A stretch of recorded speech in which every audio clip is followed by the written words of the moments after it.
שלום לכולם. אנחנו פותחים בשעה טובה ומוצלחת פרק א' בספר בראשית. חוב משבוע שעבר הייתה שאלה שלך טל בנוגע מדוע הוזכר ביחס לנבואתו של אברהם דווקא את עניין המילה להוכחה על אמיתות נבואתו ולא העקדה. ושאלת, לכאורה, גם העקדה אמורה להופיע שם.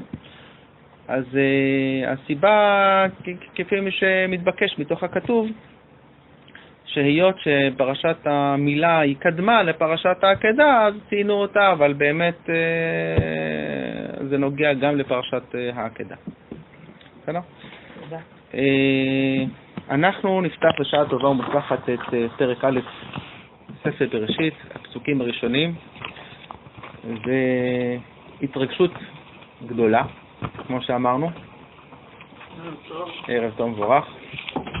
אתם יודעים שאדם שיוצא לדרך מביתו, יוצא ליום לעמלו, הוא מתכנן לעצמו להיפגש עם פלוני ולדבר עם אלמוני ולתת את זה ולהחזיר את הצ'ק ולהפקיד את זה ולהגיע לשם. יש לו תוכנית עבודה, מה הוא חייב להספיק להגיע, איזה מכתב צריך לצאת, איזה וכאשר הוא יוצא, במיוחד מדובר בדרך ארוכה, אז הוא אומר תפילת הדרך. זה מעל 70 קילומטר הבנתי. תלוי אם הוא אומר אם ברכה או לא ברכה, לא ניכנס לפרטים הלכתיים, אבל אם אדם יוצא לדרך ארוכה, אז שלום לך.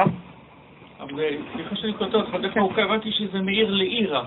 מעיר לעיר, כן. נכון, זאת אומרת אם אני יוצא מעיר ונוסע לכיוון עיר אחרת רק אז, כי בזמנו הייתי נוסע לחיפה לעבודה, אבל אני לא יודע, הייתי אומר תפילת הדרך, לא יודע למה.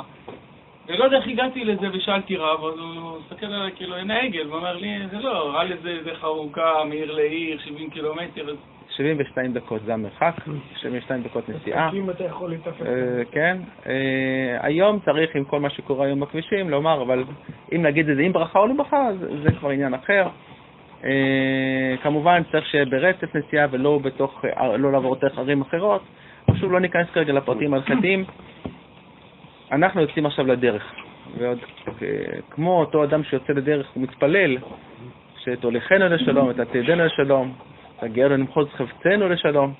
אז גם אנחנו יוצאים לדרך. לפתוח ספר בראשית זה אחריות מאוד כבדה. חבוד. יש ספר מחס. אחריות מאוד כבדה, איך... מה? אז עוד בא להתמודד, זה החוכמה, להתמודד. מי קורא לנו את הפסוקים הראשונים? אתה תקרא. בראשית ברא אלוהים את השמיים ואת הארץ, והארץ הייתה תוהו ובוהו וחושך על פני תהום, ורוח אלוהים מרחפת על פני המים, ויאמר אלוהים ויהי אור ויהי אור. וירא אלוהים את האור כי טוב, ויבדל אלוהים בין האור ובין החושך, ויקרא אלוהים לאור יום ולחושך קרא לילה, ויהי ערב ויהי בוקר יום אחד. מצוין. כאשר מתבוננים בפסוקים האלה, בשביל לקרב את הדבר להבנה שלנו, הרי זה ברור שכל מה שמופיע כאן זה לא דברים שאמורים כפשטם. צריך לקחת את זה בחשבון. בתוך המעשה בראשית הזאת יש כמובן סודות שמולבשים בצורה כזאת בדברים שמובנים לנו כבני אדם, כפי שאמרו לגבי שיר השירים. שיר השירים, כאשר אדם קורא את שיר השירים, אז הוא רואה שם פרשיית אהבה בין איש לאישה, אבל רבי עקיבא בא ואומר, עם כל הכתובים קודש, שיר השירים קודש קודשים. כלומר, שלא יעלה על דעתך שמה שכתוב שם, אתה... זה ספר תאווה. זה ספר, בדיוק. כלומר, הדבר הזה הוא, אפשר לומר, לבוש לדבר מאוד מאוד פנימי, וזה לא סתם שזה הולבש דווקא בלבוש הזה, נמשל הוא כמובן... התיאורים שם הם באמת... נכון, לגמרי. תיאורים בין הרמה נמוכה, אבל כאילו... לגמרי, אבל זה לא סתם שזה הולבש דווקא בלבוש כזה, כי הקשר בין הקדוש ברוך הוא לעם ישראל משול לקשר בין איש לאישה, ואדם ואשתו זה קשר בשר אחד. אז באמת אדם צריך מול אשתו להפגין את כל האהבה שרק אפשר. כן, אבל זה לא סתם שזה מולבש דווקא בצורה הזאת, ששם יש אחידות מלאה. איפה פה הלבשה? אני לא מבינה. הדברים שאמורים פה זה דברים שלקרב אותנו לשכלנו. המשנה אומרת על הפסוקים האלה וגם על הפסוקים הבאים, שמעשה בראשית לא מלמדים את זה ככה בפרסיה, אלא זה דברים לגדולי המקובלים בסודי סודות. עד כדי כך. אבל אנחנו נחזיק עד כמה שאנחנו ידינו מגעת, בשביל לקרב את הדבר לשכלנו. אתם יודעים, כאשר עובר מתחיל להיווצר בימי אמו. זה הכוונה. בבני מהכלל, כמה לא מערכת העיכול, זה מערכת הרבייה, בסדר? והאדם תחילתו הוא נוזל, הוא מתחיל להתרקם בתוך רחם אמו, מתחיל להתרקם ומתחיל להתפתח, ומתחילים להתגלות איברים, אבל למעשה הכל צפון וגנוז, אפשר לומר, בראשיתיות של החיבור הזה של בין הזרע לבין הביצית. הכל כבר מתחיל משם, וזה מתחיל ומתפתח ומתרקם, וגם כאשר אדם נולד, ההתפתחות שלו כמובן ממשיכה. הצומחות לשיניים, והשערות, והמערכות מתחילות, כן, מערכת הנשימה שלו מתחילה להתחזק, ולכן הוא גם בוכה וכו'.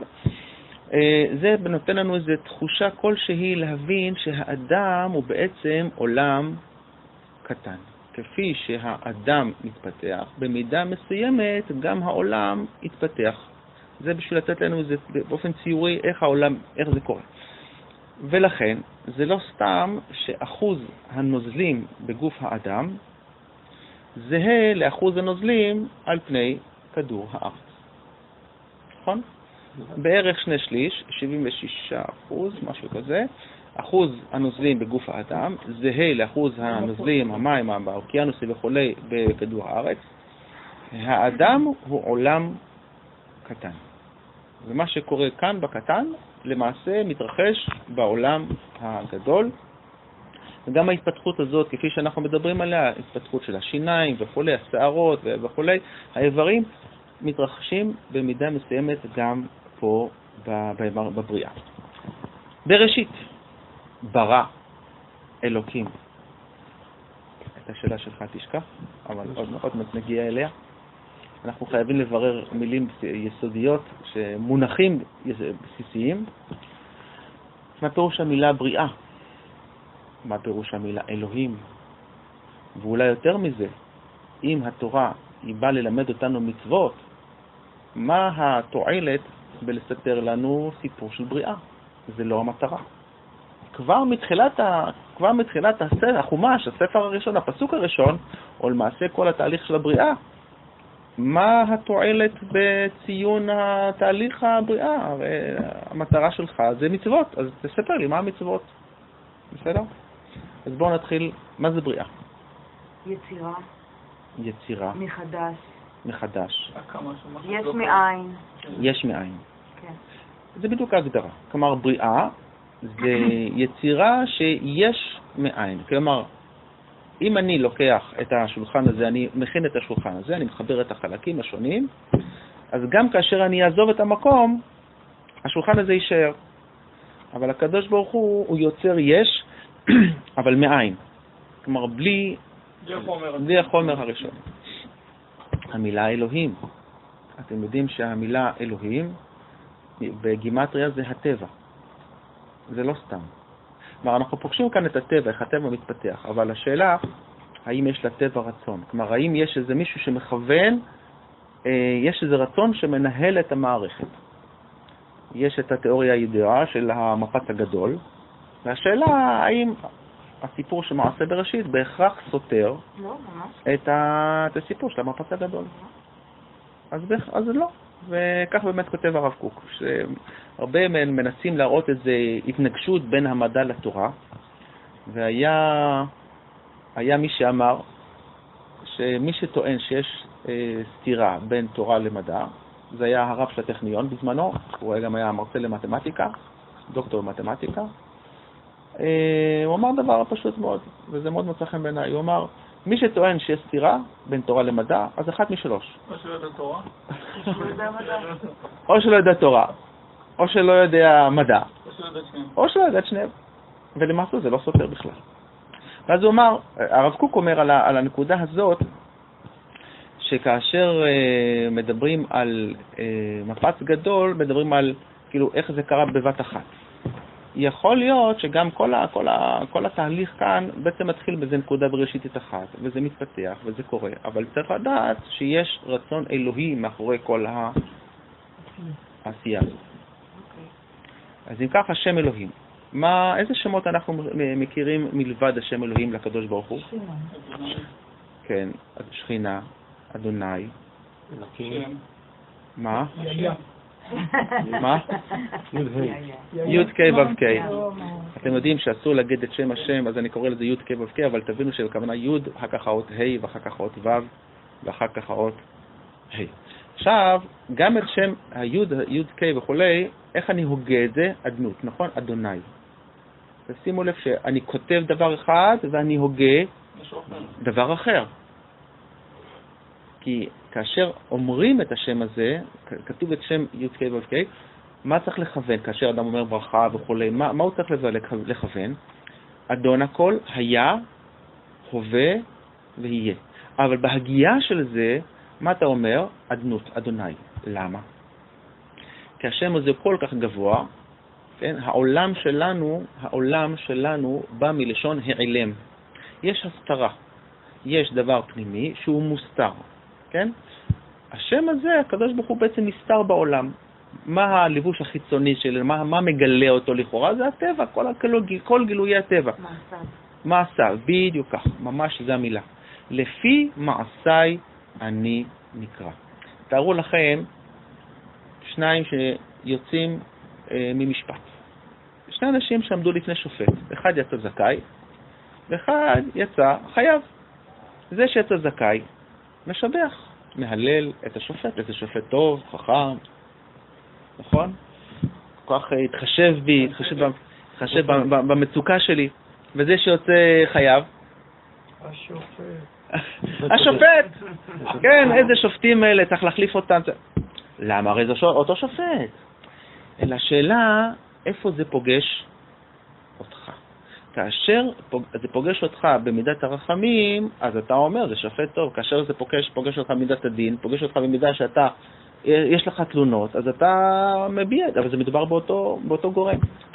תמיד, כל התארים שאנחנו מייחסים לבורא, זה תארים מצידנו. נכון? מוטי למשל, בוא ניקח דוגמה למוטי. מרשה לכם? מרשה לי מוטי? מוטי למשל, הוא גם אבא, ברוך השם, והוא גם עובד בחברה, אני לא זוכר כבר את השם, והוא גם קצין בצה"ל, והוא גם, והוא גם גר במצפה אביב.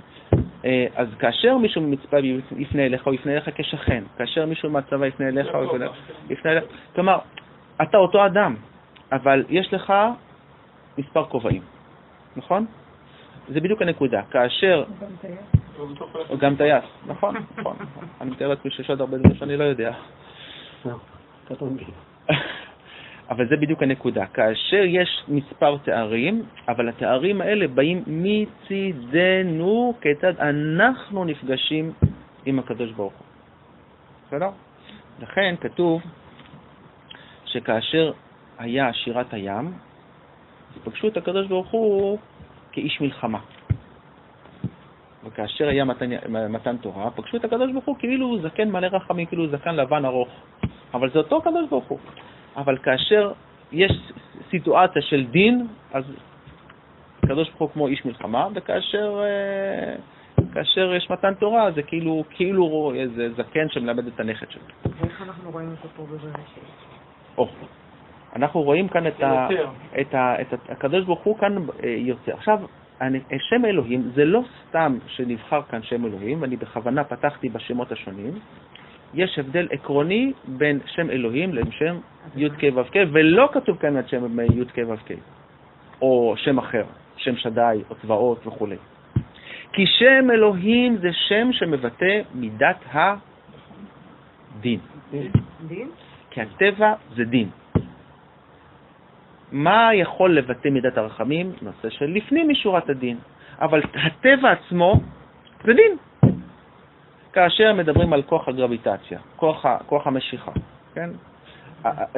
כוח הכבידה. אז כאשר אתה עוזב את החפץ, זה נופל לאדמה. כלומר, אתה לא יכול לבקר, אולי סליחה, אם אתה עושה, אדם לוקח איזה, עושה איזה דבר שיכול להזיק לו, הוא ייפצע. הוא לא יכול לומר, אני מצטער, לא יתכוון. זה יקרה כי זה הדין, זה המציאות. אלא מה? מתי נפגוש את שם י' כ' ו' כ' בהמשך? כאשר הקדוש ברוך הוא רואה, זה כמובן כביכול, שהעולם לא יכול להיות רק מידת הדין. כלומר, הטבע הוא דין, אבל כאשר זה פוגש את האדם, זה חייב להיות שיתוף של דין ורחמים. בסדר? צריך לדעת שלהבדיל מהיהדות, הנצרות לקחה מה שתקרא רצה עם מידת הרחמים לגמרי. חסד, הרבה מאוד חסד. אבל אנחנו יודעים שהחסד הזה של הנצרות, זה הייתה הדת ששפכה הכי הרבה דמים בהיסטוריה. יותר... חסד מתחרה טוב עכשיו, חכה עוד כמה שנים תראה מתי לקחו אותם בסיבוב. זה נכון לעכשיו, לא נכון לעכשיו. בסדר, אני מתאר לעצמי שהם לא ישבו בלי תגובה, אבל לעצם העניין, מידת החסד שאין לה דין, כלומר אין הגבלה, אז זה דבר מאוד מסוכן. כאשר אתה רוצה להשפיע לילד שלך, לחנך אותו, אתה צריך תמיד להחזיק בשתי הקצוות בעת ובעונה אחת. לדעת מתי לשחרר, מתי לאחוז, מתי להגביל, אתה לא יכול להיות איתו רק חסד, רק לתת, רק תיקח מה שאתה רוצה, בלי חשבונות, תעשה מה שאתה רוצה. זה יזיק לו. הוא מחפש. אבל יש מקומות מופיע גם וגם ברצף. נכון. נכון. אולי זה גם מידת הדין וגם מידת הרחמים. נכון. זה עוד. למה? יש שיתוף. אולי. שיתוף של מידת הדין. זה ניגוד. כל דבר נדון לגופו. אבל יש השלמה בין שני הדברים. כל דבר נדון לגופו, כמובן זו שאלה שמתבקשת, אני פשוט מזכיר את המושגים האלה, כי המושגים האלה ישרתו אותנו בהמשך, כאשר נפגוש את שם אלוהים לעומת שמות אחרים, צריך לדעת שהשם שמופיע באותו עניין הוא לא במקרה. הוא לא במקרה, אני רק נותן דוגמה נוספת, כאשר אנחנו קוראים ליעקב אבינו, יש לו שם נוסף. איך קוראים ליעקב אבינו? ישראל. למה פעם אחת אתה קורא לו יעקב ופעם אחת אתה קורא לו ישראל? אתה כועס עליו, אתה אומר לו יעקב, וכשאתה רוצה להחמיא לו, אתה קורא לו. אז השם הזה ממשיך, הוא לא יתבטל לשם הראשון. זה בא לומר שהדבר הזה נובע לפי המצבים. כלומר, יש מצבים של מצב של עקב, יעקב, ויש מצב של שררה, ישראל. שוב, זה דברים שאנחנו נדבר עליהם בהמשך. אני רק נותן את הדברים האלה בשביל שהשמות האלה אמורים בעזרת השם עוד ללוות אותנו. אני רוצה שנראה דוגמה נוספת. תראו בבקשה בתהילים, אם יש לי מישהו תנ"ך, אני לא הבאתי במקרה תנ"ך, אני יכול רק להראות לכם. בתהילים קל"ד. תהילים, עמוס זה בתרי עשר, זה בנביאים, ותהילים זה בכתובים. ולכן קל"ד רק רגע אחת. אני מכיר טוב עם ניקוד. כולם קופים זה הפרק הכי גדול בתנ"ך. יש קופיות הכי קצר, אני ראש קטן. קל"ד, תהילים קל"ד, שיר המעלות, כן, ממעמקים קראתיך איך? אדוני. ותראו איך מופיע בפסוק ב', תראו בפסוק קל"ד, איך מופיע בסוף פסוק א', י' כ' ו' כ', ואיך מופיע בפסוק ב'? אדוני. כלומר, תשימו לב, וכאן מופיע אותיות א', ד', נ', י', נכון? למה? אומרים דבר מאוד מעניין, ממעמקים, כאשר אתה חושב על השם, אתה מכוון י' ואחר כך ה' ואחר כך ו' ואחר כך ה', אבל כאשר אתה מבטא את זה בפיך, איך אתה מבטא? אדוני שמע בקולי. כלומר, כאשר אני אומר את זה בפה, מה אני אומר? אדוני. אני אומר אדוני. כאשר במחשבה? במחשבה אני אומר מה? י' כ' ו' כ'. בסדר? זה הנקודה כך שתלווה אותנו. איך אתה קורא את זה? אני בכל מקרה אני קורא אדוני. אבל בפעם הראשונה... לגמרי. אבל צריך להיות מודע לכך שהשם אדוני י' כ' זה מבטא מידת מה? י' כ' ו' כ' מבטא מידת הרחמים. אלוהים זה דין. כן. ולכן הדיינים, איך הדיינים נקראים? הדיינים נקראים בשם אלוהים. למה? כי הדיינים הם חייבים לחרות את הדין לפי מידת הדין. אלא מה? לפעמים יכולים לעשות פשרה. הגמרא, מסכת סנהדרין, מדברת על זה שעדיף פשרה, יש דעות, האפשרות של פשרה היא כמובן קיימת, אבל הדין, כלומר, אתה לא יכול לבוא לקראתו בגלל שהוא עני, או בגלל שהוא מכובד, או בגלל שכך, אתה חייב לחרות את הדין לפי שורת הדין. בראשית, אם כן, ברא אלוהים את השמיים ואת הארץ. עכשיו, מוטי, זכות רשות הדיבור, בבקשה. רגע, איפה היינו? והארץ הייתה תוהו ובוהו, וחושך על פני תהום, ורוח אלוהים מרחפת על פני המים. ויאמר אלוהים יהי אור ויהי אור. וירא אלוהים את האור כי טוב, ויבדל אלוהים בין האור ובין החושך. ויקרא אלוהים לאור יום, ולחושך קרא לילה, ויהי ערב ויהי בוקר יום אחד. כן, רצית לשאול שאלה. הטקסט, זאת אומרת, במובן כרגע היסטוריה ארכיאולוגי, לא ממתי ידוע, ממתי יש את הטקסט הזה לראשונה? שאלה מצוינת. מתי זה הגיע, מתי ניתן התורה, או בכלל יותר מזה, מתי ניתנה התורה לבני אדם, או לעם ישראל? מעמד הר סיני. שאלה שאתם שואלים עכשיו, שאלה חשובה. במעמד הר סיני, כן, במעמד הר סיני, עם ישראל מקבל את התורה שבעל פה. משה קיבל תורה מסיני. האם את 5 חומשי תורה הוא קיבל בסיני? כלומר, כתובים? הם היו שם כבר. הם היו שם כבר? אם הם היו שם כבר, אני רוצה לשאול שאלה. מה? לא צריך לקבל אותם. לא. לא. תיאורטית, אתה מקבל משהו שהוא כבר מוכן. הוא ירד עם 10 דיברות על לוח שני. לפי התנ"ך הוא קיבל את לוחות הברית. לוחות הברית, נכון? אבל האם 5 חומשי תורה... זה לוחות הברית, זה לא תורה, מה זה לוחות הברית? לא תנ"ך, לא תנ"ך. לא, זה מה שאתה רואה שתקנו בציורים. אני שואל שאלה פשוטה. זה 10 הדיברות. מה פתאום? זה מה שאנחנו יודעים. פרשת קורח, פרשת השבוע שלנו, האם הוא כבר קיבל במתן תורה, כן או לא? אני לא מכירה את פרשת. קורח חולק על... ובלעם, וקורח, והמרגלים, ופרשת העגל. האם זה כבר, הוא יודע על זה, אז? ודאי שלא. ודאי שהוא לא יודע. הרי, כל הפרשת השבוע של קורח ושליחת המרגלים, 12 המרגלים, וכל מה שמתרחש, הרי... זה סיפור של לבד. אבל זה קרה אחרי מתן תורה. ודאי, אם משה היה יודע, והם ידעו, וכולם קיבלו את זה, איך קורח עושה מעשה? הרי קורח בסופו של דבר, הוא ועדתו נבלעים באדמה ונשרפים בסיפור שלהם. אם יודעים שזה התסריט שמחכה להם, אז איך הם עושים דבר כזה? אלא ודאי. מה? בניגוד, אבל זה לא, זה בדיוק הנקודה. כנראה שעוד לא היה. ודאי שלא היה. הגמרא אומרת, מסכת גיטין, שתי דעות. יש דעה אחת שאומרת שהתורה ניתנה בערבות מואב בשנת ה-40 בכניסה לארץ, כגוש אחד, כיחידה אחת, ויש דעה אחרת שאומרת שזה ניתן במהלך 40 שנה במדבר, כאשר התרחש אירוע, משה נכנס לאוהל מועד, הקדוש ברוך הוא מכתיב לו את 5 חומשים, וככה קורה אירוע, משה כותב, ועוברים לאירוע הבא, משה כותב, וככה בשנת ה-40, כאשר הם נכנסים לארץ, למעשה התורה, ככה אומרת הגמרא, מגילה ניתנה. זאת אומרת שבכל מקרה התורה ניתנה לפני הכניסה לארץ. ודאי. זה ודאי. 5 חומשים. 5 חומשים לפני הכניסה לארץ. 5 חומשים נגמרים לפני הכניסה. ודאי. משה בעצם מסיים את תפקידו עלי אדמות. משה מסיים את תפקידו, ועם ישראל למעשה נכנס עם התורה לארץ. אז ככה במתן תורה עדיין אין 5 חומשים, יש תורה, ניתנת התורה שבעל פה, כמובן צריך לבוא לשאול. אבל התורה שבעל פה היא באה על בסיס התורה שבכתב. בראבו. צריך לשאול איזה תורה ניתנה בדיוק.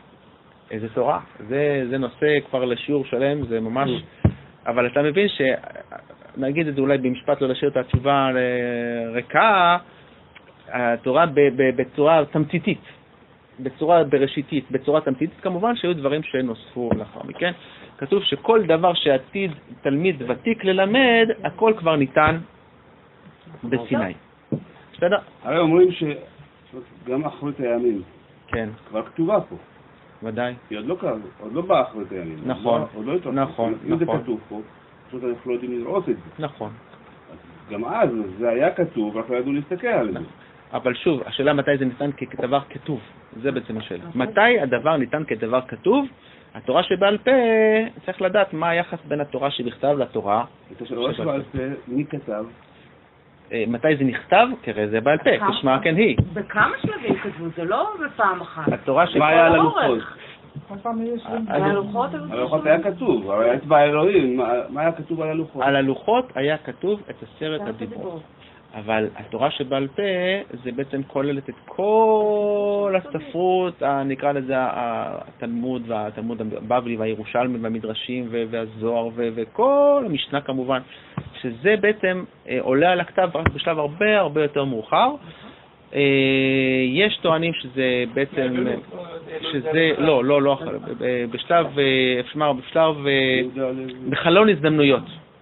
רבי יהודה הנשיא שבעצם עורך את המשנה במאה השנייה לספירה, השלישית, הוא עורך את המשנה, ויש אומרים שהוא גם בעצם מתיר לכתוב, ויש אומרים שהוא עצמו לא התיר לכתוב, אלא זה קורה ממילא, כי הם מבינים שאם לא יעלה על הכתב, אז בעקבות הגזירות הקשות של מלכות רומי, כל התורה הזאת תיעלם, ולכן כתוב שלמרות שאסור לכתוב את התורה שבעל פה, אבל מתוך חוסר ברירה, כתוב שם,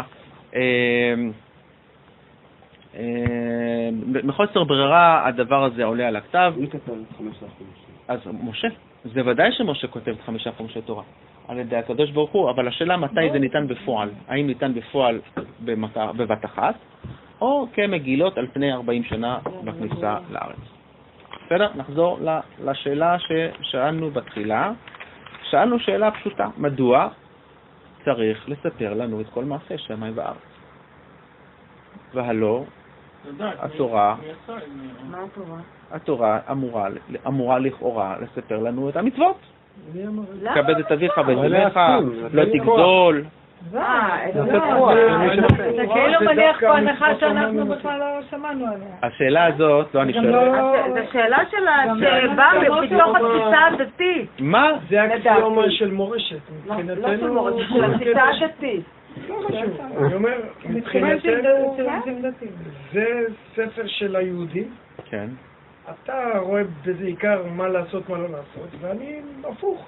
הסיפורים זה יותר חשוב תעשה ואל תעשה כיפוק קלות. קודם כל אתה צודק. שהוא לא רוצה או הוא צודק? לא, הוא צודק בגישה. הוא צודק בגישה. האקסיומה של זה המטרה בכלל לא נכון בעיניי. אני מסכים איתך, אבל אתה תכף תראה את השילוב בין שתי הדעות שעושה רש"י.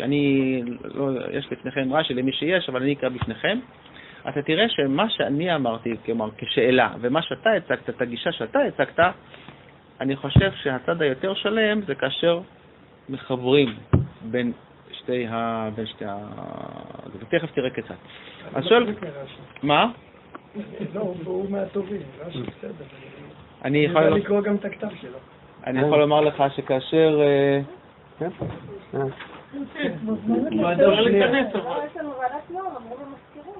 יום רביעי תפוץ. כאשר חיברתי את הספר שלי, זה היה כבר עבודה שנערכה על פני 10 שנים בערך. וזה נושא, הנושא של פרשנות, דיברתי איתך על נושא של ההפכים, ועד שהתחלתי להתעסק עם הספר, תמיד האמנתי שרש"י הוא גדול.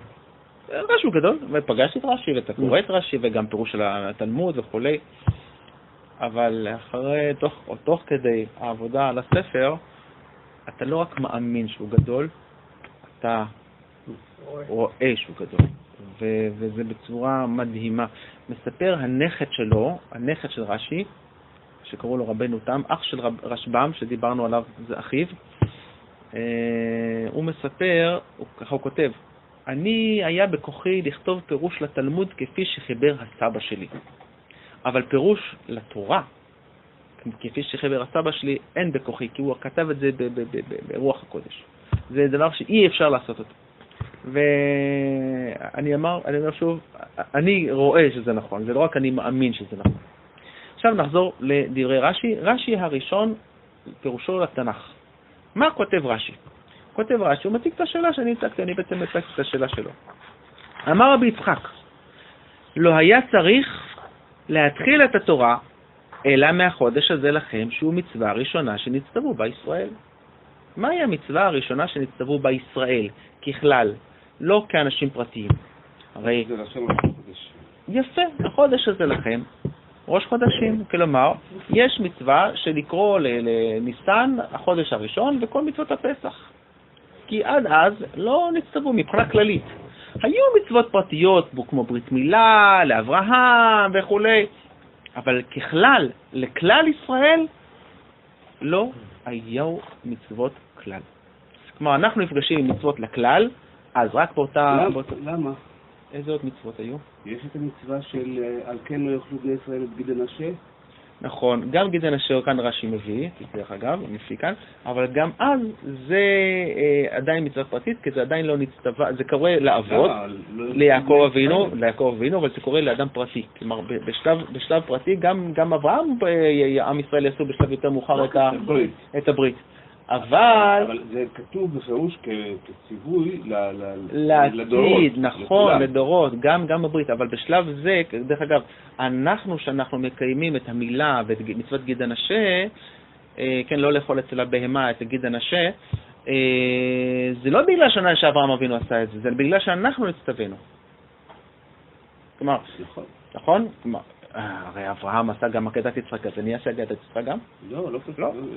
כלומר, אנחנו עושים את המצוות האלה בגלל שאנחנו ככלל נצטווינו. עכשיו, אנחנו חוזרים לרש"י, אז לכאורה, ושוב אני אומר את זה כלכאורה, היה צריך לומר את המצווה הראשונה שנצטוו בישראל. ושימו לב, ממתי מונים ישראל את החודשים לפי התורה? ניסן, נכון? ומתי אנחנו עכשיו לפי לוח העברי מונים תשרי? למה? מה קרה? למה? איך? למה לא? זה בלבל אותם. לא, זה מעניין, אני חושב על זה, תשרי, נגיד בסתיו אתה לפני הזריעה, אתה אחרי הזריעה, אתה לפני היורה, לפני תחילת השנה החקלאית, זאת אומרת, לפי השנה החקלאית. לפי השנה החקלאית, ופה זה גם הטבע, אבל אתה כבר לא מסיים, בפסח אתה מסיים, אתה מתחיל להביא את הביקורים. פעם בירת גרמניה, עכשיו ברלין, מחליפים, לא קרה. התשובה היא מעניינת, מופיעה בכמה מקומות. הרי תשימו לב שתמיד שמונים חודשים, זה מונים את זה לפי גאולה. גאולת מצרים, ברגע שנגלים ממצרים, החודש הזה הוא לכם, הוא ראש חודשים. ממתי התחילו למנות לחודשים מתשרי? כאשר נגאלנו בגלות השנייה. מהי הגלות השנייה? גלות בבל.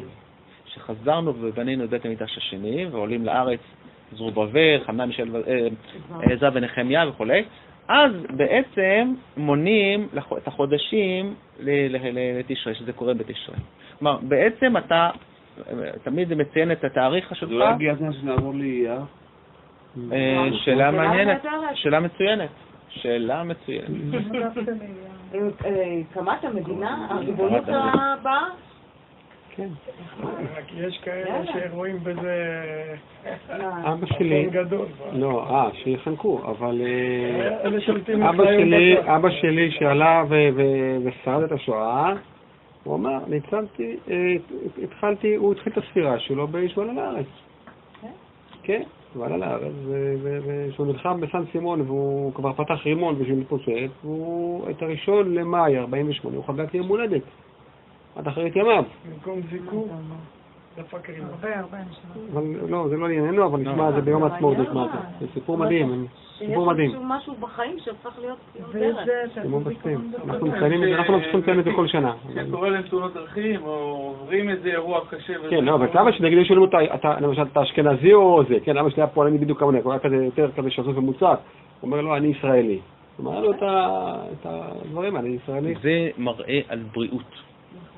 כי שם קשה לאדם, אתה יודע, כמו יותר קשה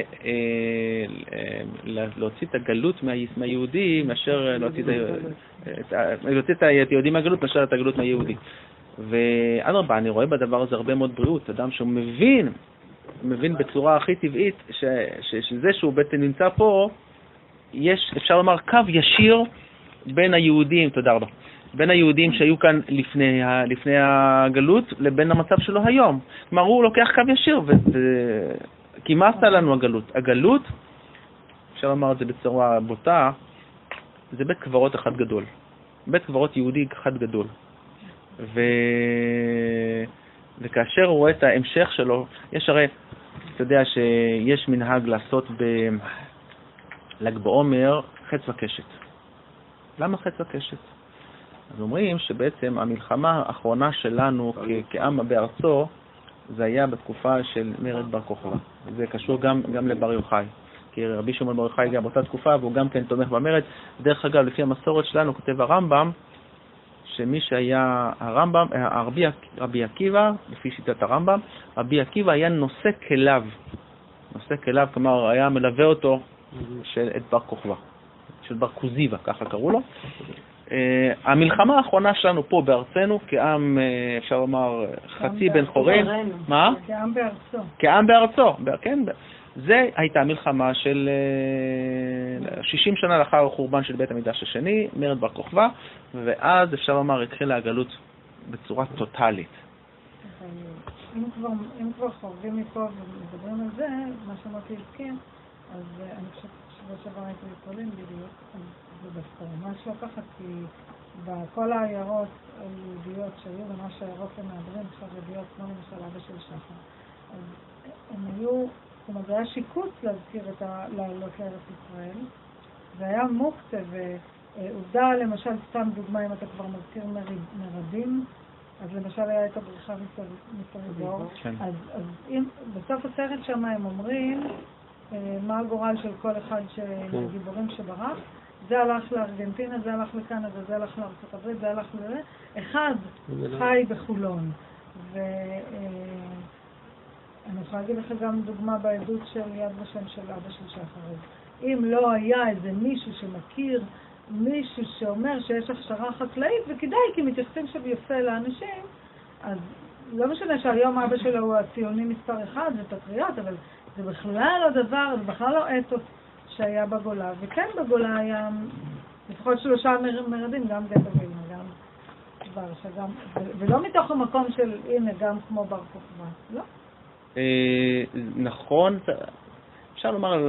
בלי זיקה לארץ ישראל, דווקא יהדות בלי ארץ ישראל. נכון, אפשר לומר שזה... לא לעלות בחומה, לא למרוד בגויים וכאלה וכאלה. אני אומר, יש עוד מקרים שנוספים. לא, אני מעלה את זה כדי שתסביר למה בעצם כל המסדרים או בתי מדרש החרדיים, למה זה כל כך היה ארץ הקודש? לא, כי אפשר לעלות לבד לארץ הקודש, בטח לא במצב שהיא נמצאת היום. לא לבד, הנה, היה לך משלחות. לא, כן, יש את הקטע שזה לא לעלות בחומה, זאת אומרת, אתה תחכה עד שיבוא הזמן, ותעלה, תבוא עם המשיח. אני מציע שנייחד על הדבר הזה, כי זה נושא רציני מאוד. למה ארץ הקודש היא לא ארץ למגורים? זה יגרום לנו לחרוג מהנושא לגמרי, אבל זה נושא שהוא נושא משמעותי, ואולי גם ברש"י קצת ניגע בתשובה, אבל אני כבר אומר שזה נושא שצריך לתת איזו תשובה, התייחסות רצינית. לא, אבל שלא הבנתי אותך נכון, מרד לא חייב להיות דווקא בארץ ישראל. נכון, המרד שם זה היה באמת יחסית חריג, אבל בוא לא נשכח שהמרד הזה כבר היה מרד רק לשרוד ולא לקחת מלכות או לא לקחת הנהגה, רק לשרוד את הרגע. יש הבדל משמעותי מאוד, כי מה שהם רצו לעשות במרד בר כוכבא זה לקחת את ההנהגה. וזה משהו אחר לגמרי, הם רצו לחזור ללמוד בית המקדש, זה משהו אחר. שם בסוביבור ובברשה. הם דיברו על חיים. אז זהו, זה משהו אחר. זה בעצם אדם אומר, אני לא מקל ראש, זה דבר גדול מאוד, אבל עדיין זה לא אומר את בר כוכבא. לגמרי לא. זה לגמרי סוג שונה, ושוב, כמובן, איך הם מעיזים לעשות דבר כזה, אבל זה מתוך צעד דבר, מה שנקרא, אחרון לקראת... נכון. אז דיברנו, מה? בידיי להחליט אם למות ולא מישהו אחר. כן. דיברנו על רש"י. רש"י. אז אנחנו חוזרים לרש"י. אז רש"י שואל את השאלה, ומצווה ראשונה, אומר כאן רש"י, שימו לב לתשובה. ומה טעם פתח בבראשית? משום כוח מעשיו הגיד לעמו לתת להם נחלת גויים. זה נושא של ארץ ישראל. לתת להם נחלת גויים. תכף תראו כיצד רש"י מבאר את הפסוק. שאם יאמרו אומות העולם לישראל, ליסטים אתם, שכבשתם ארצות 7 גויים. ליסטים זה מילה יוונית שפירושו שודדים. שמופיעה בתחילת הדרך. נכון. כשודדים. אז אנחנו שודדים. אם אתם שודדים, אז מה התשובה? הם אומרים להם, כל הארץ של הקדוש ברוך הוא. כל הארץ הקדוש ברוך הוא. הוא ברא, הוא נתנה לאשר ישר בעיניו. ברצונו נתנה להם, כלומר ל7 עמים, וברצונו נטלה מהם, הוא נתנה לנו. כלומר, מה התשובה? הם מבהירים את זכותנו על המקום, על הארץ. כי זאת היא הבחירתו של האל, לתת לנו פה. איפה את רואה את זה פה? אני לא יודעת איך הוא עושה את ההיקש הזה, אבל אולי בגלל זה הוא מספר את הקטע הזה של הבריאה. תקריא עוד פעם בלבלת. לאט לאט, נעשה את זה לאט לאט. יש כאן... הוא התחיל מבראשית כדי להראות את הקשר שלנו... נחזור על המשפטים האחרונים. שאם יאמרו, אנחנו יודעים שהם לא רק אם, אלא הם אומרים. תסביר למה הוא מתחיל בבראשית. נכון. אם יאמרו, אומות העולם לישראל, תשימו לב, הוא כותב, שאתם גנבים. למה גנבים? שכבשתם ארצות 7 גויים. כלומר, ארץ ישראל הייתה של הגרגשי והכנען. שנייה. של הגרגשי והפריזי והכנענים, כל החברה האלה. אז ואנחנו כבשנו כאן את הארץ הזאת. אם יאמרו שאנחנו ליסטים, אז מה התשובה שיש לישראל? הם אומרים להם, כל הארץ של הקדוש ברוך הוא, הנה הקדוש ברוך הוא ברא את העולם, בראשית ברא אלוקים את השמיים ואת הארץ. היה את הפרק זמן בהיסטוריה שזה ניתן להם, אבל עכשיו הקדוש ברוך הוא בעל הבית, והוא מחליט והוא נותן לנו.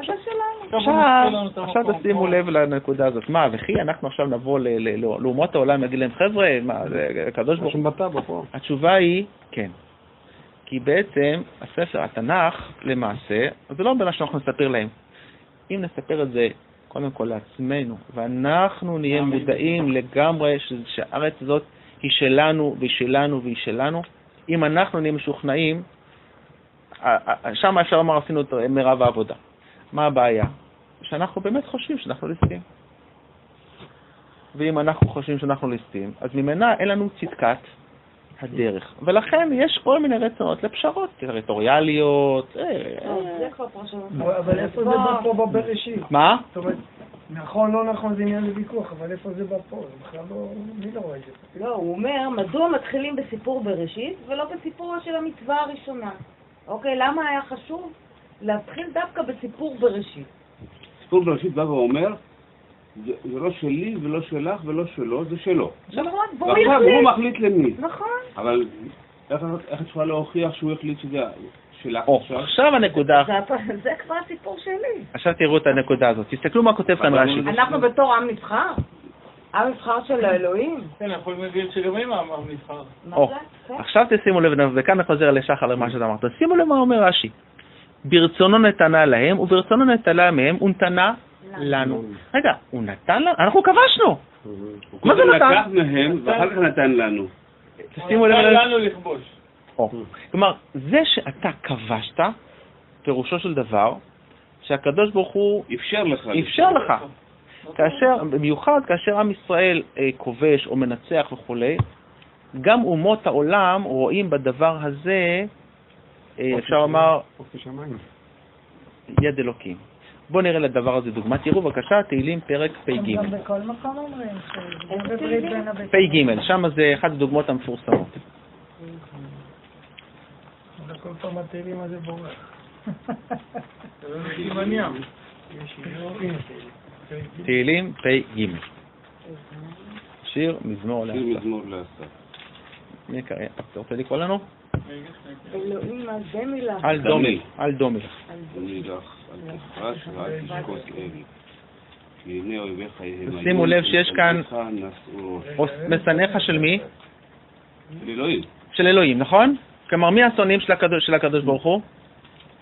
לא יודע. בוא נראה. על עמך יערימו חי הרימו סוד והתייעצו על צפוניך. כלומר, מי האויבים של הקדוש ברוך הוא? אלה שנגד העם שלך. יפה. על עמך יערימו סוד. כלומר, אם אתה רוצה להכיר את אויבי השם, תכיר את אויבי ישראל. ולמה?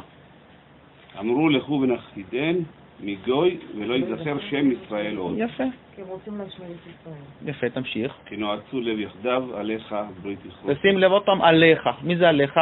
על הקדוש ברוך הוא, אבל מה הם רוצים לעשות? אוהלי אדום וישמעאלים, מואב והזרים, גבל ועמון ועמלק פלשת עם יושבי צור, גם אשור ילווה עמם, היו זרוע לבני לוט צלע. עכשיו מה אנחנו צלע מתפללים? הם כמדיין, כסיסריה כיבין ונחל קישון. יפה, איך הוא יעשה את זה? מה הוא יעשה להם? ישמיד כמו אותם. שהיה איך הוא ישמיד אותם? אפשר עם ישראל לנצח אותם? יפה, בדיוק ככה. ניתן לצה"ל לנצח. תנו לצה"ל לנצח.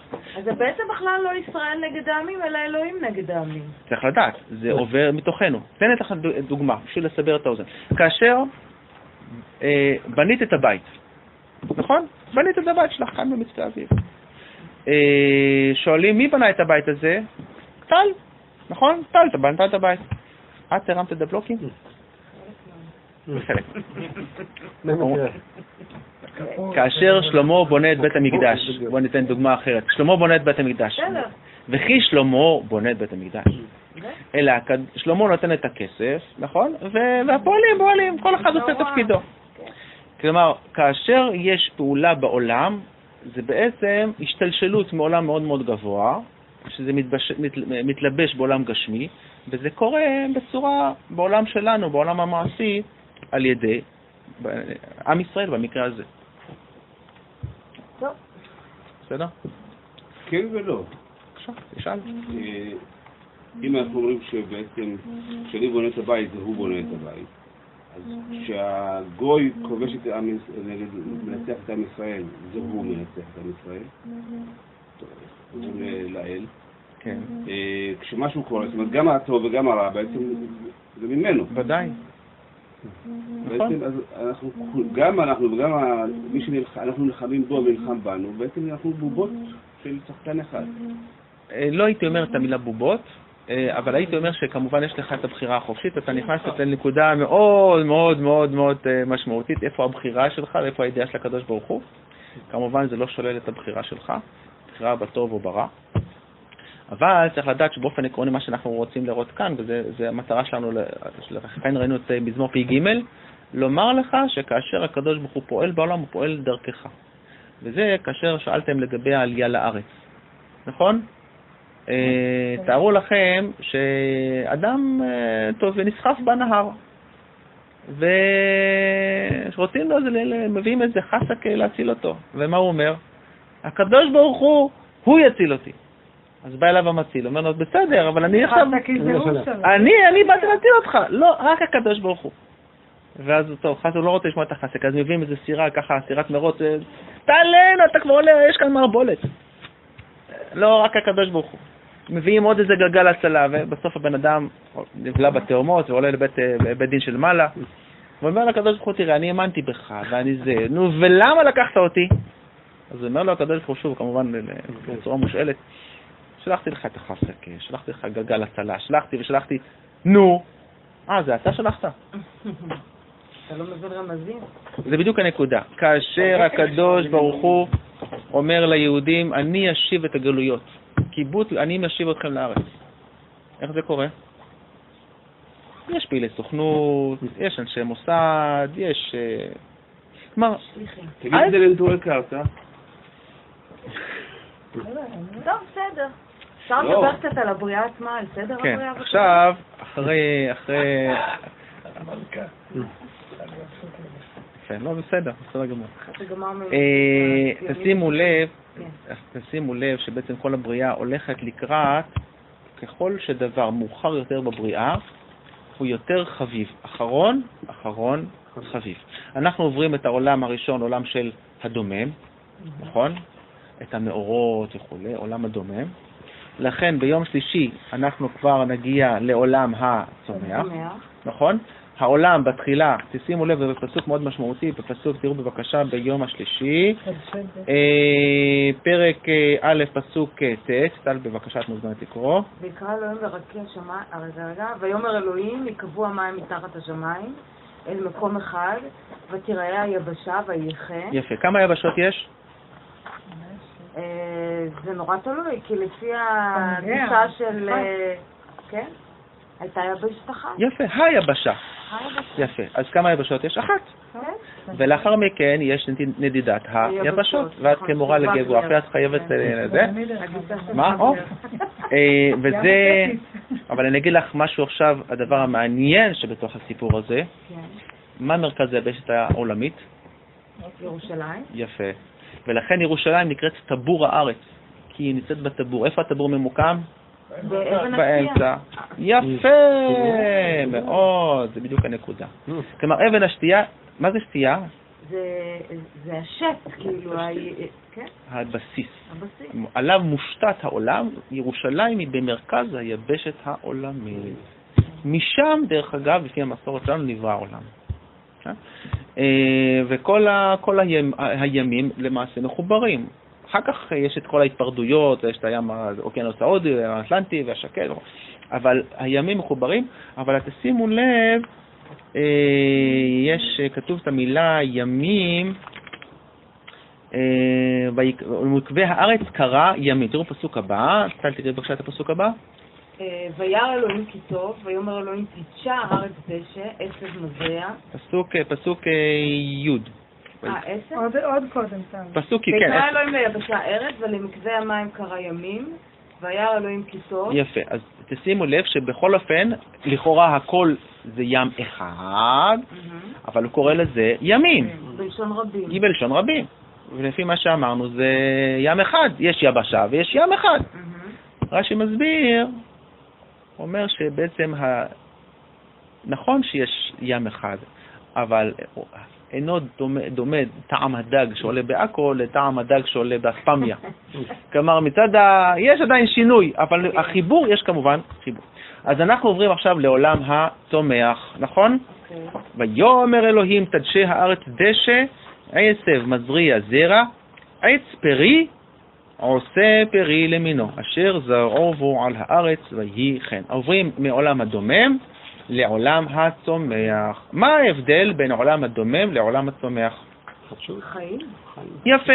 יש רבייה, יש גידול, נכון? יש, כמובן שאני מדבר על גידול, אז אני מדבר גם על מזון, נכון? מאיפה הוא יונק את המזון של הצומח? יפה, מהמקום בו הוא נמצא.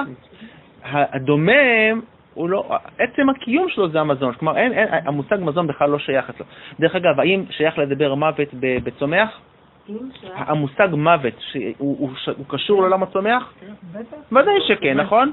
אבל מוות שייך לעולם הדומם? גם כן, כי למשל היה מים ויבשה, והמים אפשרו חיים, ואם היה מים מתייבשים, זה סוג של מוות של הדומם. אוקיי, אבל אנחנו מבינים שזה דרגה חיים אחרת. נכון. מעולם הצומח לאיזה עולם אנחנו עוברים? חי. עולם החי, נכון? מה ההבדל בין עולם החי לעולם הצומח? שיש שם רמסים מפחידים. רמסים מפחידים. יש גם צמחים טורפים. מה יש עוד? מה יש עוד הבדלים? הבדלים עקרוניים? תנועה. נכון? תנועה, השמעת קול, נביחות, יללות וכו'. דרך אגב, לכל אחד מבעלי החיים, כאשר מופיע הנושא שהקול שלו, זה מופיע בתואר אחר, נכון? יש נוהם, יש נוער, יש נובח, יש מיילל וכו', ציפור מצייץ. כל אחד יש את התואר שלו. איך הם ניזונים? מהצומח. יפה, כלומר ניזונים מהעולם שקדם להם, אבל הם חייבים בשביל המזון שלהם מה לעשות? לטור אחרי האוכל, נכון? הם חייבים לזוז. הצומח, מאיפה הוא מקבל את המזון? מאותו מקום. אוקיי, אז בגלל זה התנועה. אז יש תנועה. בסדר? מה? עכשיו, כל בעלי החיים הם באותו, אפשר לומר, באותו לבל? לא. לא, נכון? בוא ונראה, ביום, לפני שנקפוץ לבעלי החיים, רק נטפל בדבר נוסף. יש לנו ביום הראשון בריאת האור והחושך. האם זה מדובר באור של השמש והירח? לא, הם עוד לא ביום נבראו. רביעי אז לא נבראו, אז ממילא לא מדובר... איזה אור זה? זה כמובן אור מופשט, כן? זה לא אור של המאורות שאנחנו מכירים. לכן כתוב שהקדוש ברוך הוא גנז את האור הזה לצדיקים לעתיד לבוא. זה לא הוראה של השמש. נחזור נראה בבקשה בפסוק, אני קופץ לפסוק 20. מה נברא ביום החמישי? מאורות, דיברנו על המאורות, שמש וירח, על השמש והירח, זה נבראים או מאורות בכלל, כן? קודם כל שרתי המים. מה נברא ביום החמישי? בעלי החיים. איזה בעלי חיים? שרתי המים, שרץ נפש חיה ועוף, ואת התנינים הגדולים. זאת אומרת שהוא לא קרא בשום חיה, בשם של שום חיה, חוץ מהשם של תנינים. האם עדיין יש עריות בעולם? כן. ביום חמישי יש עריות בעולם? דובים, אין דובים, נכון? חיה. מה? למה לא? לא, כל הנפש חיה לא. אז בואו ונראה. תראו בבקשה, הפסוק מדבר בפני עצמו. ויאמר אלוהים, ישרצו המים שרץ נפש חיה, ועוף יעופף על הארץ על פני רקיע השמיים, נכון? ממה זה נברא? מה היה החומר גלם שממו נבראו החיות האלה? המים, נכון? אנחנו מדברים כרגע על נושא של 4 יסודות. יש כל סוג של בעלי חיים נברא מיסוד אחר. מה נברא מיסוד המים? הדגים, נכון? אנחנו נראה מיד את העופות. מאיזה יסוד נבראו העופות? אוויר. הרוח, נכון? ויש בעלי חיים שנבראו מיסוד האדמה, שזה בעלי חיים הבהמות וחיות, ויש את הרמסים שזה בסוף, זה כבר יסוד האש, יש להם גם ערך וכו'. זה מופיע אז בואו ונחזור. מה קורה אם ככה בתחילת יום החמישי? יש את הדגים, נכון?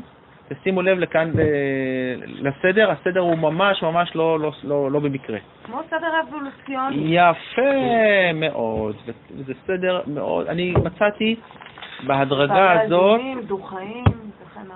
בהדרגה הזאת, בערך, נדמה לי 11 הבדלים שבעצם קריטריונים לסדר הזה. אוקיי. בסדר? אז בואו ונראה. יש לנו את הדגים, לאחר מכן את העופות. תשימו לב שגם לעופות יש קשקשים ברגליים. נכון? מה? הנה, ויאמר אלוהים, ישרצו המים שרץ נפש חיה, ועוף יעופף על הארץ, על פני רקיע השמיים. שרץ זה לא יודע, שרץ זה משהו דוחה. שרץ המים, שרץ המים, כל הזוכרים. בתוך המים. זה כללה, שרץ זה... בסדר. כביש זה שרץ. זה לא כל מה שקשור למים, שרץ המים. זה לא חייב להיות כללה. זה כמו שלהגיד שפל זה כללה, זה לא חייב להיות כללה, זה משהו שהוא נמוך יותר. זה אינטרפטציה מאוחרת. הקונוטציה שלך זה לכללה ולא דג זה דג, שרץ לא יחסר. כן, הוא מה? לא דווקא. טוב, אל תאכל אותו. אז יש לנו, בלי רגליים. תשימו לב שאמרנו לרגליים של התרנגולים, לרגליים של עופות, יש קשקשים. שמתם לב? גם למה יש קשקש על האור? יש קשקשים. למה יש קשקשים? אז מופיע בתלמוד שכיוון שהדגים הרי נבראו מיסוד המים, אבל העופות נבראו מהשיתוף שבין יסוד המים ליסוד האדמה. כלומר, יש בהם כמה שילוב של יסודות, אז לכן כיוון שיש בהם גם מיסוד המים, אז נותרו בהם הקשקשים. זה הגמרא אומר. בשערות של התרנגולות יש קשקשים. בסדר? ואז בעצם תמה הבריאה של היום החמישי, ויברך אותם אלוהים לאמור. שימו לב, השם י' כ' ו' כ' לא מופיע עדיין כאן בתמונה, נכון? מה? לא. אבל למה רק תנינים מוזכר בשם? מה הקטע של התנינים? זה לא תנינים מה שאנחנו מכירים. אבל לא נקטו בשום שם של חיה. נכון? לא אמרו אריות, לא אמרו דובים, לא אמרו דגים, אבל תנינים כן אמרו. מי קרא לחיות בשם? אדם, נכון? כתוב במפורש, נראה את זה בהמשך. אוקיי, אז מה זה תנינים? שאלה מצוינת, אין לי תשובה. זה בכל מקרה לא מדובר בתנינים שאנחנו... לא, אבל האמת היא, למה אני שואלת את זה? כי אני זוכרת שבזמנו למדנו שגם במיתולוגיות הבבלית והאשורית משתמשים במילה תנינים. שאלה, מה המשמעות באותה תקופה של המילה הזאת? אני אחזק את השאלה שלך ואני עדיין יותיר אותך ללא תשובה. כתוב שם במה שעושה במכות מצרים, אז גם כן את התנינים וכל זה נכון ומה זה, ונהפך לתנין. נכון. אז למה דווקא תנין? נכון. האם התנין הזה הוא תנין? זה ודאי לא כמו שלנו. תנין זה שם של, זה אומר חיה. סוג של חיה כל שנה. העיקרון שאנחנו צריכים לזכור, אנחנו לא חייבים לענות על כל שאלה. אנחנו חייבים, אבל מה? לשאול. זה דבר שאחד העקרונות שלמדתי בישיבה. אתה לא יודע תשובות על כל דבר. יש גם, אפילו גדולי רבותינו נשארו בפירוש שלהם עם מה שנקרא לא תשובה. אבל השאלה חייבת להישאל. ויברך אותם אלוהים לאמור, קראו ורבו. כן?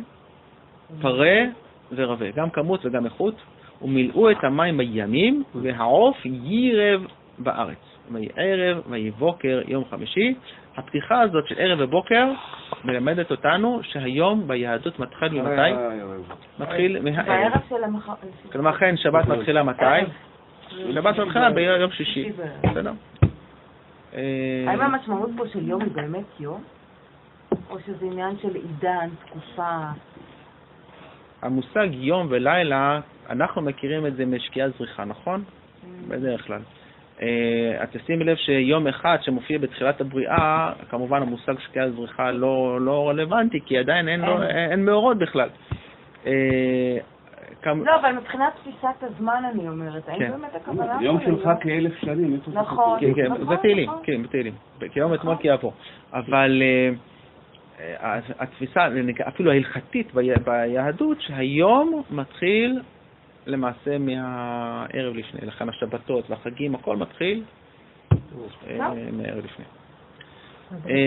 מה? גם תינוק שנולד. זה הכל. הספירה מתחילה. כל מה שקשור זה ביום, היום מתחיל למעשה אבל אתה לא רואה יום, אז איך אתה קורא לזה יום חמישי? אבל זה לא יום חמישי. אלא אתה רואה שיש דבר שהוא נמצא בפרק הזמן הנסתר שלו, ולאחר מכן הוא מתגלה. אבל הוא כבר נמצא. כן? הוא נמצא, אבל עדיין לא מתגלה. לא, היום זה בתוך המילה יממה. האור והחושך זה הערב והאור. כן, אבל היום זה לא אור, זה יום והחושך. היום זה חלק מהיממה. זאת אומרת שזה בילד-אין בהגדרה. כן? כן. ייתכן שאולי גם זה מה שאתה אומר נכון. מה רציתי להגיד? זה כמו שאומרים לילה טוב בערבית. איך אומרים לילה טוב בערבית? תסבחו על אחר. יעני, תקומו טוב בבוקר, כאילו. אתה מבין? כבר עושים את היקיצה בבוקר. כמו שאנחנו מתייחסים לזה, את הערב של אתמול, הם לוקחים את זה קדימה, לבוקר. דרך אגב, ביהדות יש ברכה בדיוק על הדבר הזה, תלין בטוב ותקיץ ברחמים. אז ככה אני לא יודע מי לקח ממי, אבל... נסיים ביום האחרון, יום השישי. ביום השישי, כשוב אנחנו כבר זמננו הולך ואוזל, היום האחרון זה יום השישי, ומי שנברא ביום השישי, כפי שאמרנו, בהמות חיות, ולבסוף האדם. האדם, תשימו לב, כל הקריטריונים הקודמים שדיברנו על רבייה וגידול או מוות וכולי, ולתור אחרי המזון, הכל שייך בו. איזה יסוד חדש אנחנו נגלה אצל האדם? נעשה בצלם. מה?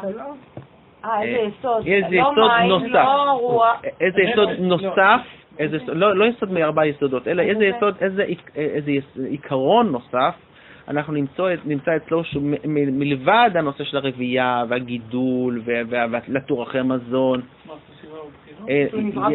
יש לו יכולת הדיבור, ולכן יכולת הדיבור, כן? זה הנקודה הבסיסית של אצל האדם. ולכן צריך לדעת שגם האדם, גם כאשר הוא אוכל, זה מעבר לבעלי החיים, גם כאשר הוא אוכל, הוא לא רק אוכל מן הטבע, אלא הוא הולך ומכשיר את האוכל שהוא אוכל, כלומר מעלה את הטבע לדרגה. הוא לוקח את הקמח, הוא בעצם טוחן, לש, ועושה ממנו מה? עושה ממנו לחם. הוא לוקח את הירקות ועושה תבשיל, עושה מרק. כלומר, יש כאן דרגה נוספת. אז אם כן, בבקשה. שעובדת ככה על כל בבקשה.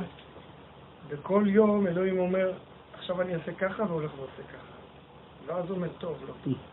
ויום אחרי זה אומר, עכשיו אני אעשה ככה. ועכשיו אני... למה הוא כל פעם אומר ועושה? לך תעשה. כאילו, אני קם בבוקר, אני לא אומר, עכשיו אני אלך לאכול ארוחת בוקר ולאכול ארוחת בוקר. דווקא אתה מחליט. אני הולך לעבודה, ואז אני... אבל אני לא אומר, כל הזמן אומר, ואז עושה, ואז רואה. אבל כל הבריאה נאמר עליה ויאמר אלוהים, חוץ מהאדם שכתוב ביד. כי זה ציפורת גם. הכל נברא באמירה חוץ מהאדם. אין דבר כזה פה, אין דבר כזה. שחר, אתה צודק בשאלה, לגמרי. ואחרי זה הוא עושה. עכשיו, אם פעם אחת ברח, אבל כל יום הוא אומר ועושה, אומר ועושה. תעשה. יש מחשבה, דיבור, אני בעצם מתרגם את המחשבה שלי לדיבור, והצד המעשי אני הולך ועושה, נכון? וכל מעשה יש מחשבה. עכשיו, כשאני מדבר איתך עכשיו, אני למעשה מדבר איתך במחשבות. אני מתרגם באופן אוטומטי את המחשבה של דיבור, ואני משגר לך את המחשבה שלי, ואתה בעצם מתרגם את הדיבור שלי ומבין, אנחנו מדברים במחשבות, נכון? עכשיו, כשהקדוש ברוך הוא אומר, שוב, אנחנו הכל בצורה מושאלת, כאילו האנשה לקדוש ברוך הוא, שהוא בעצם היה הווה ויהיה, הוא לא משהו גשמי, לכן אנחנו גם לא מסוגלים לתפוס אותו. אבל המושג היא, יש רצון אלוקי שמשתלשל מלמעלה, ואז הולך ומתגשם, והוא מתגלה בצורה כזאת של בריאה כזאת, בריאה כזאת, בריאה כזאת. מה שמתכוון זה למה הוא מחריב. הוא עושה, הוא בורא בידיים, הוא לא אומר ונהיה. יכול להיות. קראתי. לא, בסדר. קודם אומר ואחרי זה הוא הולך ועושה, הוא לא חושב ונהיה. לא, יכול להיות שב5 ימים הראשונים הוא עובד. הוא הסתפק באמירה מכיוון לא, תקראי, הוא עושה. כל דבר הוא עושה. ויאמר. לא, ויאמר. תקרא עולנתי קראתי, תקרא כל יום. תקשיב, ויאמר אלוהים יהי רקיע, ויהי אור ויהי אור. והפסוק הבא, ויעש אלוהים. רק את האדם. יקבעו מה? ויהיו המאורות. כי מספרים לך את זה. והיו למאורות, ישרצו המים זה, ויברא אלוהים את התנינים. הוא אומר ועושה, לא חושב ונהיה. אוקיי. הקדוש ברוך הוא אומר, אז אולי קודם כל בשביל להדגיש את העניין, שיש פה גם אמירה וגם עשייה. למה? למה לא? אני אמנם כתבתי מהדבר. לא, אבל אני עושה, אני לא אומר. דווקא את הרבה מאוד פעמים. אולי אני צריך להגיד גם מה אתה רוצה. כשאני אומר... עכשיו אני הולך לטיול עם ציד, אחר כך אני עושה לי זה. אני אומר לך שלא עושה לי שאלות. אבל אני לא... ככה טוב אבל. אז הנה, למה אלוהים אמר? כדי שבני ישראל אמרו נעשה ונשמע. שלי, לאלוהים אין אישה, הוא לא צריך לדבר. אתה יודע, תראה ביום הראשון, ניתן דוגמה אחת, ואולי בשיעור הבא נדבר על הדוגמאות הנוספות. תראה ביום הראשון, מה קורה ביום הראשון? לפי האור. ויאמר אלוהים יהי אור, ויהי אור. הצליח לי. כלומר, מה קורה כאן? הדיבור עצמו, גם כוונה. יש כאן, זה משתלשל לעולם הגשמי שלנו, ומתחולל כאן משהו חדש. גם כאשר יופיע המילה ויעש, את התנינים הגדולים וכולי, צריך לדעת שהכל בעצם משתלשלות מעולם מאוד מאוד פנימי. שוב, ההשגה שלנו, התפיסה שלנו, מה זה אלוקות? הוא אומר יהי אור ויהי אור, אבל אחרי זה הוא אומר ויבדל אלוהים. אלוהים הבדיל בין האור והחושך. זאת אומרת, אין פעולה שהוא לא עושה, הוא הבדיל, לא אני ולא... כן. הוא פעיל, הוא עושה. יש התכווננות, ויש תעשייה. אז אני אומר, זה לא פספוקות שהוא חושב ונהיה, הוא עובד. נכון, יש פה יצירה. למה הוא כל הזמן אומר? עיקרון שצריך ללוות אותנו, בכלל, על הקדוש ברוך הוא, על מעשיו, תמיד, וזה מה שאמרנו בתחילת הדברים, תמיד אנחנו מדברים על איך הדבר הזה פוגש אותנו. גם כאשר הנביאים מציירים את הקדוש ברוך הוא, מדברים על הקדוש ברוך הוא יושב על כיסא רם ונישא, ממעלו שרפים וכולי, בידו ככה, בידו... הכל בצורה חייבת להיות בצורה מופעלת, כי התפיסה שלנו באלוהות היא אפס. בעצם אין לנו תפיסה כבן אדם, בהגדרה שלנו כבני אדם, אנחנו מוגבלים בהגדרה, ולכן תפיסה של אינסוף היא לא יכולה לעבור דרך התפיסה שלנו בכלל. לכן והשאלה היא נכונה, אבל כל התייחסות כלשהי, תואר כלשהו לקדוש ברוך הוא, הכל זה מצידנו. זאת אומרת שמי שכתב את הקטע הזה היה חשוב לו גם לדבר על האמירה וגם על העשייה. בסדר? אבל מי שכתב את זה הוא, לא. לא. אז עוד לא היו אנשים. לא כתוב. אז אחר כך נהיו אנשים ביום שישי. בסדר. יש פה נקודה שלא. בקיצור, שחר, אם